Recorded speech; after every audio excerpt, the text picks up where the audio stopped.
Assalamualaikum warahmatullahi wabarakatuh.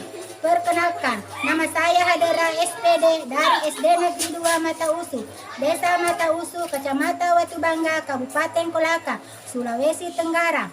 Hari ini Senin tanggal 4 Maret 2024, saya melaksanakan pembelajaran UKIN PPG dalam Jabatan Angkatan 3 Universitas Islam Makassar. Selamat menyaksikan. Terima kasih. Blok. Kencang depan. Blok. Blok. Yang kiri, maju.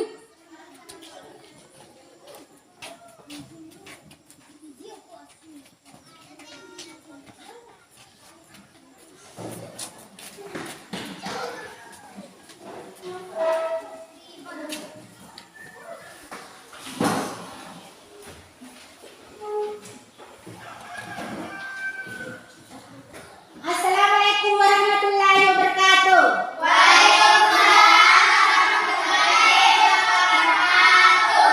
Selamat pagi anak-anak. Bagaimana kabarnya anak-anak?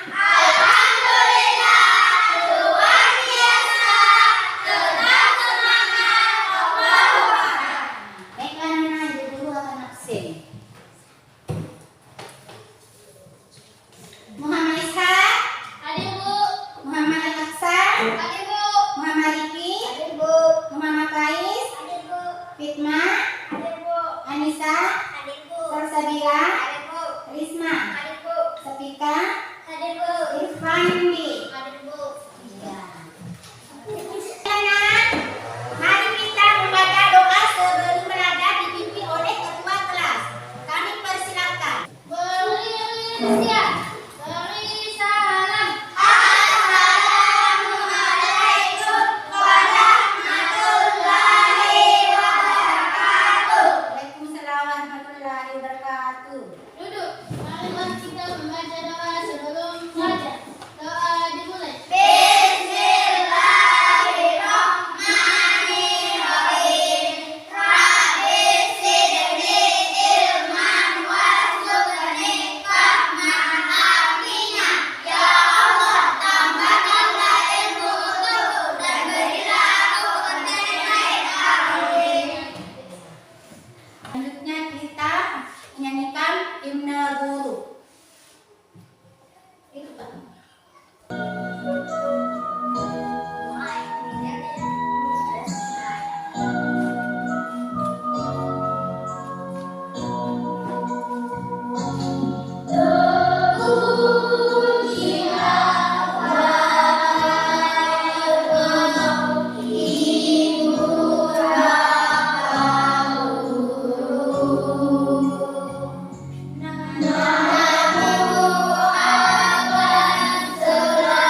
tanggung jawab.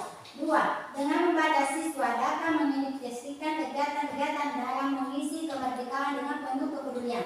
3. Dengan mengamati gambar, siswa dapat menyebutkan kegiatan-kegiatan pembangunan untuk mengisi kemerdekaan dengan penuh kepedulian. Itulah tujuan pembelajaran pada hari ini. Nah, mari kita lihat video di atas layar.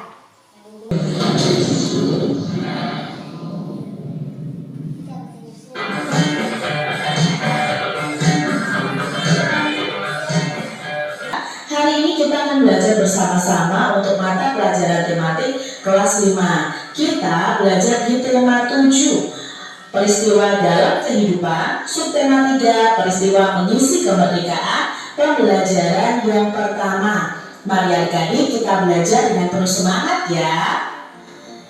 Adik-adik, amatilah gambar-gambar berikut ini. Jadi contohnya adalah peristiwa hari ulang tahun. Nah, mungkin kalian bisa merayakan hari ulang tahun dengan memberikan undangan kepada teman-teman kalian untuk bisa datang ke ulang tahun kalian. Nah, di sini kita akan lebih lanjut belajar mengenai surat undangan. Hari menjelang sore, ayah Beni mengajak Beni pulang dari kebun jernih Pak Rudi. Ayah Beni akan menghadiri undangan pertemuan warga. Pertemuan warga tersebut sangat penting karena akan membahas pembangunan jalan dusun. Beni, ayo kita pamit pulang ke Pak Rudi. Kenapa kita harus buru-buru pulang ya? Beni masih betah di sini. Ayah ada undangan ke pertemuan warga. Ini surat undangannya. Baik ayah, nanti ayah harus jelaskan tentang surat undangan ya. Nah, adik-adik di sini ada surat undangan ya dari pemerintahan atau dari kepala dusun Mentari ya. Kepada siapa? Kepada Bapak Hilmawan. Adik-adik kita akan belajar lebih lanjut tentang surat undangan. Surat undangan merupakan surat yang berisi pemberitahuan dan permintaan kesediaan seseorang untuk menghadiri sebuah acara atau kegiatan. Kalimat yang digunakan dalam undangan itu haruslah efektif adik-adik, singkat, padat, dan jelas. Tujuannya agar orang yang membacanya dapat segera mengerti isinya. Surat undangan itu dibagi menjadi 3 ya. Yang pertama ada undangan resmi. Nah, undangan ini mengatasnamakan sebuah instansi atau organisasi dan kedinasan. Nah, biasanya dipergunakan untuk kepentingan kedinasan. Contohnya, kalau yang ini adalah surat undangan resmi. Biasanya ciri-cirinya itu ada kop suratnya nih. Nah, kop surat itu biasanya dari instansi atau organisasi kedinasan. Lalu yang kedua ada undangan setengah resmi. Nah, undangan setengah resmi ini undangan yang mengatasnamakan perorangan yang ditujukan ke perorangan maupun ke instansi atau organisasi. Yang ketiga ada undangan tidak resmi.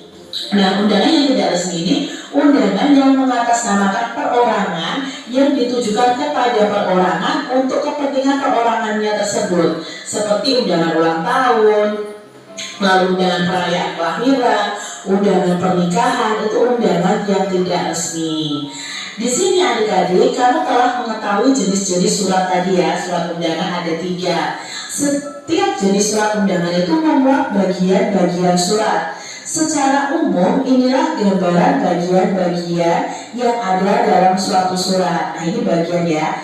Biasanya kalau surat resmi, tadi Kak Cera bilang ada kepala suratnya, ada kop suratnya. Kalau tidak resmi itu biasanya tidak ada kop suratnya ya. Lalu di sini ada nama dan alamat tujuan, nama orang yang diundang ya, biasanya seperti itu, dan ini pada hari, tanggal, waktu, tempat, keperluan. Lalu setelah isi pembukaan adalah penutup surat. Nah, penutup suratnya ini, demikian undangan ini kami sampaikan, sekian dan terima kasih. Setelah itu ada tempat dan tanggal surat. Lalu pembuat surat di kop suratnya ini ya, dengan surat resmi dan surat yang tidak resmi. Pernahkah kamu melihat surat undangan yang diterima ayah atau ibumu? Dapatkah kamu menentukan bagian-bagian di dalamnya adik-adik? Nah, perhatikan beberapa contoh surat undangan berikut resmi dan tandai dengan warna kuning untuk contoh undangan setengah resmi dan tandai dengan warna biru untuk contoh tidak undangan resmi yang resmi atau undangan tidak resmi. Ini adalah undangan resmi. Mengapa disebut undangan resmi? Karena di sini ada kop suratnya, ada organisasi yang membuat surat ini. Dan biasanya kalau surat resmi itu disertai juga dengan nomor, lampiran, dan hal. Ya, biasanya ada seperti ini. Ini untuk surat undangan yang resmi. Berikutnya, adik-adik yang perlu kalian ketahui adalah surat ini nih adik-adik. Menurut adik-adik ini surat apa ya? Surat resmi atau setengah resmi atau tidak resmi? Ya, ini adalah undangan setengah resmi. Berikutnya, ini ada surat undangan ulang tahun. Ini adalah surat undangan yang tidak resmi. Ya, karena dibuat dari perorangan ke perorangan untuk kepentingan perorangannya tersebut. Jadi ini Rahmadinia mengundang teman-temannya untuk datang ke acara ulang tahunnya. Berarti kan untuk kepentingan Rahmadinia sendiri. Resmi. Bersamaan pemberitahuan dan permintaan kesediaan seseorang untuk menghadiri suatu acara atau kegiatan. Kalimat yang digunakan dalam undangan harus efektif, itu persamaannya. Perbedaannya apa? Kalau undangan resmi itu mengatasnamakan sebuah instansi atau organisasi, biasanya digunakan untuk kepentingan kedinasan. Sedangkan undangan setengah resmi itu mengatasnamakan perorangan yang ditujukan kepada perorangan atau instansi untuk kepentingan yang setengah resmi. Dan undangan tidak resmi itu mengatasnamakan seseorang yang ditujukan kepada perorangan untuk kepentingan perorangan.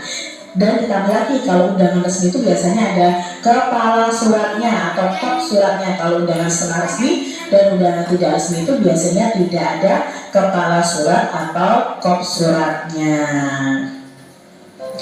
Undangan Bagaimana anak-anak? Setelah menyimak video ada yang mau bertanya? Kami persilakan Irma. Ada berapa jenis-jenis undangan? Siapa yang bisa bantu guru? Iya, kami persilakan bisa. Untuk undangan resmi, undangan setengah resmi, dan undangan tidak resmi. Siapa pertama? Sebelum Ibu Guru membagi kalian LKPD, ayo kita briefing dulu. Silakan berdiri di tempat.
Tepuk tangan untuk kita.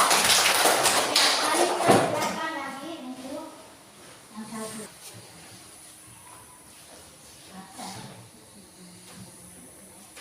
Nama peserta ini Anissa.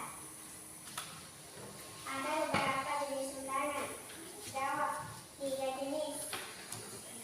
Tuliskan perbedaan undangan resmi dan tidak resmi. Mengatasnamakan sebuah instansi atau organisasi dan kedinasan biasanya dipergunakan untuk kepentingan dan kedinasan. Undangan secara resmi mengatasnamakan perorangan yang ditunjukkan ke perorangan maupun instansi atau organisasi untuk kepentingan secara resmi. Undangan tidak resmi mengatasnamakan perorangan yang ditunjukkan kepada perorangan untuk kepentingan perorangan seperti undangan ulang tahun. 3. Buat contoh undangan tidak resmi tentang peringatan ulang tahun. Jawab teman-temanku yang baik, datangnya di acara ulang tahun. Ya, tepuk tangan untuk kita.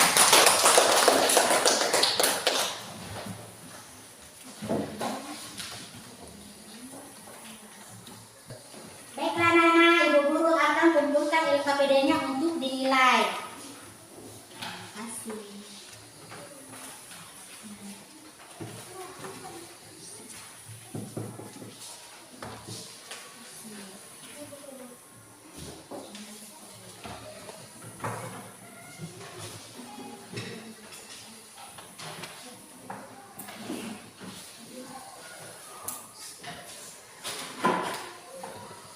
Baiklah Nana, sudah dikumpulkan Ibu Guru akan menilai. Kita lanjutkan akan praktek IPA. Ya. Sebelum kita praktek, mari kita menyimak dulu di video. Halo semua, kembali lagi bersama Putri D dalam mata pelajaran Ilmu Pengetahuan Alam. Bagaimana kabar kalian? Semoga selalu dalam keadaan sehat ya dan selalu semangat untuk belajar dari rumah. Pada video sebelumnya kita telah membahas tentang perpindahan kalor atau panas. Nah, pada video kali ini kita akan melanjutkan materi yaitu tentang perubahan suhu dan perubahan wujud benda akibat kalor. Nah, materi ini merupakan materi tema 7 di kelas 5. Adapun pembahasan materi yang akan kita bahas pada video kali ini yaitu yang pertama, kita akan membahas tentang perubahan suhu benda akibat kalor, dan yang kedua kita akan membahas tentang perubahan wujud benda akibat kalor. Langsung saja ke pembahasan yang pertama, kita akan membahas tentang perubahan suhu benda akibat kalor. Sebelumnya, kita telah mengetahui bahwa kalor atau panas mempengaruhi bentuk benda, misalnya dalam peristiwa penguaian dan penyusutan. Selain mempengaruhi bentuk benda, kalor juga dapat mempengaruhi suhu suatu benda. Nah, lepas panas, maka akan mengalami penurunan suhu. Nah, anak-anak, berikut ini merupakan percobaan pengaruh kalor terhadap suhu benda. Bisa perhatikan, suhu pada air panas ini meningkat. Sampai di sini ya. Ini merupakan api yang digunakan untuk memanaskan air ini. Nah, anak-anak, percobaan ini menunjukkan bahwa kalor atau panas dapat mempengaruhi suhu benda. Nah, kemudian kita akan membahas materi selanjutnya yaitu tentang perubahan wujud benda akibat kalor. Nah, perubahan wujud benda ini kalian sudah. Benda dapat dibedakan menjadi 3 wujud. Yang pertama, ada benda padat, kemudian yang kedua ada benda cair, dan yang ketiga ada benda gas. Nah, setiap wujud benda memiliki sifat yang berbeda-beda. Yang pertama itu ada benda padat. Contoh dari benda padat yaitu ada kayu, batu, tanah, dan lain sebagainya. Kemudian contoh benda cair itu ada air, ada minyak, dan lain sebagainya. Dan contoh benda gas itu ada gas oksigen, gas karbon dioksida, dan masih banyak contoh yang lainnya. Nah, perlu kalian ketahui bahwa wujud suatu benda dapat berbeda dari wujud benda yang lainnya. Wujud suatu benda dapat berubah karena pengaruh kalor atau panas. Suatu benda dapat berubah wujud karena menerima panas ataupun melepaskan panas. Meskipun hanya terdapat 3 wujud benda, yaitu benda padat, cair, dan gas, tetapi ketiganya ini dapat mengalami perubahan wujud dengan cara yang berbeda. Nah, anak-anak, kita akan belajar tentang perubahan wujud benda. Nah, sebelum kita mengenal macam-macam perubahan wujud benda, di antara kalian, apakah ada yang tahu apa itu perubahan wujud? Nah, perubahan wujud benda ini adalah suatu proses berubahnya wujud suatu benda menjadi wujud benda yang lain. Perubahan wujud benda terjadi karena peristiwa pelepasan ataupun penyerapan energi kalor yang biasanya terjadi akibat pemanasan, pendinginan, dan pengembunan. Ini kita akan belajar tentang perubahan wujud benda. Ada 6 jenis perubahan wujud benda.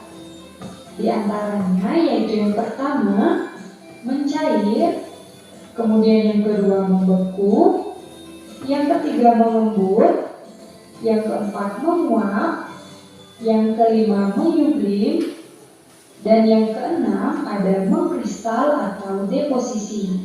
Nah, apakah yang dimaksud dari keenam perubahan wujud ini dan contohnya itu seperti apa? Mari kita bahas satu persatu. Mulai dari yang pertama yaitu perubahan wujud mencair. Perubahan wujud mencair merupakan peristiwa perubahan wujud zat dari padat menjadi cair atau padat ke cair. Kemudian contoh yang ketiga yaitu ketika kita meletakkan minyak goreng dalam suhu yang dingin, maka minyak goreng tersebut lama-kelamaan akan menggumpal hingga akhirnya membeku. Nah, itulah contoh peristiwa membeku dalam kehidupan sehari-hari.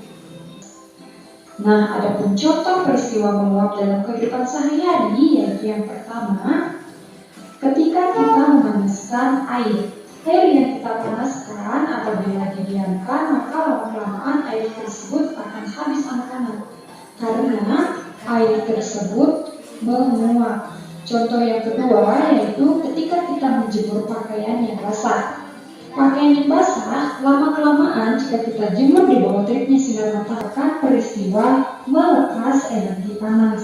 Adapun contoh pengumum dalam kehidupan sehari-hari yaitu yang pertama, ketika kita meletakkan es batu di dalam gelas, kemudian kita biarkan, maka lama-kelamaan akan terjadi pengembunan yang menempel di dinding gelas tersebut. Jadi dengan tandanya yaitu timbulnya bintik-bintik air di luar gelas tersebut. Dan contoh yang kedua yaitu adanya titik-titik air di daun atau di rumput pada pagi hari tersebut menempel pada kaca mobil. Nah, peristiwa ini merupakan peristiwa pengembunan ketika turun hujan pada kaca mobil. Wujud menyublim. Nah, perubahan wujud menyublim merupakan peristiwa perubahan wujud zat dari padat menjadi gas atau padat ke gas. Peristiwa ini memerlukan energi panas. Nah, adapun contoh menyublim dalam kehidupan sehari-hari yaitu yang pertama, ketika kita meletakkan kapur barus di dalam lemari, kapur barus yang kita letakkan di dalam ruang terbuka lama-kelamaan akan habis dan berubah menjadi gas yang harum. Nah, peristiwa ini disebut dengan peristiwa menyublim. Contoh lainnya yaitu pada dry ice. Dry ice atau es krim merupakan karbon dioksida dalam bentuk padat. Asap yang keluar dari dry ice adalah bentuk gas karbon dioksida. Jadi, ketika karbon dioksida ini didinginkan pada suhu yang rendah, maka lama-kelamaan gas karbon dioksida ini akan memadat. Nah, peristiwa ini disebut dengan peristiwa menyublim. Setelah telah menyimak video, apakah anak-anak mau bertanya? Ya, kami persilakan. Bagaimana proses pengiriman? Sesuai pertanyaan, teman sebelum kita jawab, ayo kita lakukan percobaan. Kami persilakan. Ayo teman-teman kita melakukan percobaan tentang peristiwa menyublim. Alat dan bahan 142 batu bata, 1 lilin, 1 bakaran susu, 5 butir tepung parus, 1 per 5 pasir kering, 1 piring aluminium, es batu. Langkah-langkah: 1. Tumpukan batu bata menjadi 2 tingkat untuk dijadikan tungku sederhana. 2. Tumpukan batu bata menjadi 2 tingkat untuk dijadikan tungku sederhana.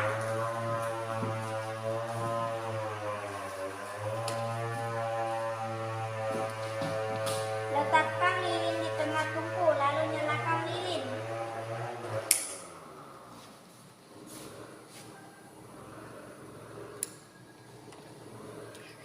Isi kaleng bekas susu dengan pasir lalu masukkan ke kapur barus.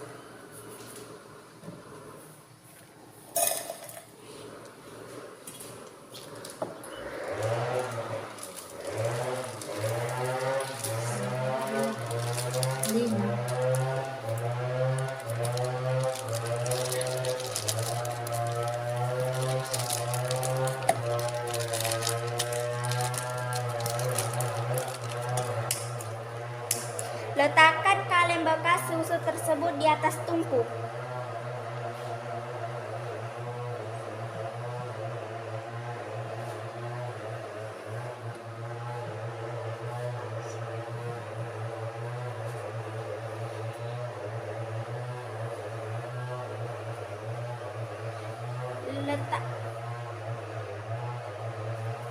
Letakkan piring aluminium di atas kaleng susu, letakkan butir es batu.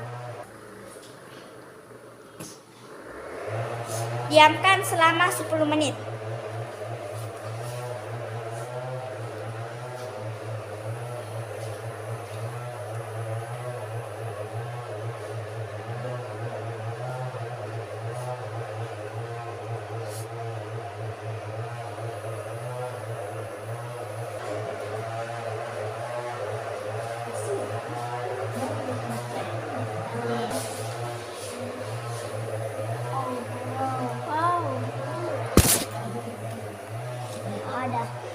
Ada.